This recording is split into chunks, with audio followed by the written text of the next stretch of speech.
Jody Wilson-Raybould, thanks for talking to us. No, thanks for being here. It has been 8 months, I guess, since you resigned from the cabinet. Does it feel like a whirlwind the last 8 months? It has, I think it's bordering on 9, but whatever the time frame, it has been a very interesting year. It's been a difficult time, but I feel really good about where I'm at. I'm very happy to be running as an independent for re-election in Vancouver-Granville. I think whirlwind is a good way to describe it, but the whirlwind has brought me here where we are working really hard for re-election. How much does party politics matter when you're running in a federal campaign? How is this different from the last campaign for you? It's different and it's similar. We feel a great sense of liberty. We can engage directly, even more so now, in conversations with the people here in Vancouver-Granville about issues that are important to them. And our team's working really hard. For me, however, my experience in the party system wasn't that great. And the blind loyalty that exists among many partisans, I think, is very debilitating for dialogue and debate about issues. I wish that there was more independently minded people running and debating issues like climate change or democratic reform, Indigenous issues, that we need to look at the way our political system operates, how we make decisions, and how we make it more representative of people here in Vancouver-Granville, or how members of parliament specifically can represent their constituents in Ottawa as opposed to being answerable to the Prime Minister or unelected people within the Prime Minister's office or a party leader. It shouldn't be that way. We need to work on having a more representative democracy, and that's what I'm hearing right across this riding and from tens of thousands of people that have emailed me across the country. You were part of a party last time in 2015 that was promised politics done differently. What was not different?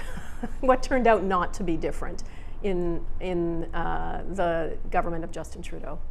Well, I mean, I was very proud, don't get me wrong, to be the Minister of Justice and the Attorney General, to hold 2 ministerial portfolios for over 3 years. But where I think things fall short is, one, I'm in the position that I now am in terms of running as an independent, someone who very clearly articulated what was happening to me, spoke the truth, did the right thing in my eyes in terms of the whole issue around that company and what transpired.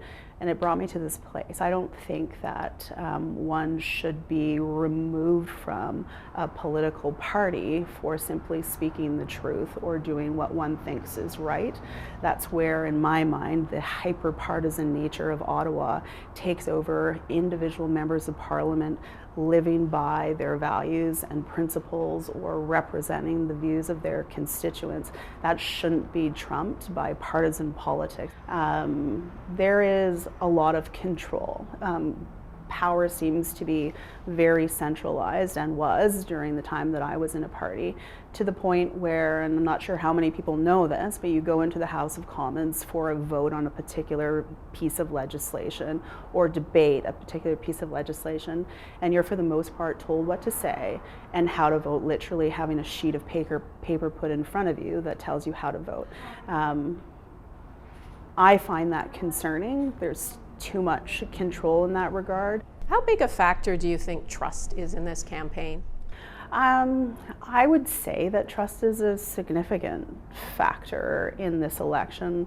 There's a level of frustration that I think we're all hearing about this election, where leaders of the parties are representing that they're the better vote because they're not as bad as the other person. I mean, who wants to vote in that environment? And it's raised a level of frustration and concern about the nature of our democracy and politics, which I don't think is a bad thing. We just need to understand where that frustration comes from and channel that towards doing, instead of overused phrase, doing politics differently. If you get elected, could you see yourself supporting Justin Trudeau in a minority government, coalition government? I'm a progressive. I am the same person I was when I ran in the previous election. I believe and closely align with the ideology of the Liberal Party around justice, inclusion, and equality. I support a lot of what the previous government has done, and I will support a progressive agenda to tackle the major issues that we're facing here, from climate change to affordability to pharmacare. These are important issues. Having a diversity of views in making really important decisions about advancing legislation on behalf of Canadians, I believe results in better laws and results in better regulations and policies. I'm proud to come from an Indigenous background and worldview where we didn't have political parties but functioned on the basis, as much as we can, of consensus. That doesn't mean everybody agrees, but you have vigorous debates and discussions of various ideas, and at the end of the day you come to a solution to move forward. I think Ottawa could learn something from an Indigenous worldview. Do I think we're going to get all the way to consensus-based decision making? No, but there is an opportunity for us to be more cooperative and recognize that one political party doesn't hold the monopoly on all the solutions to the issues that we're facing as Canadians. Okay, great, thank you. Thank you very much.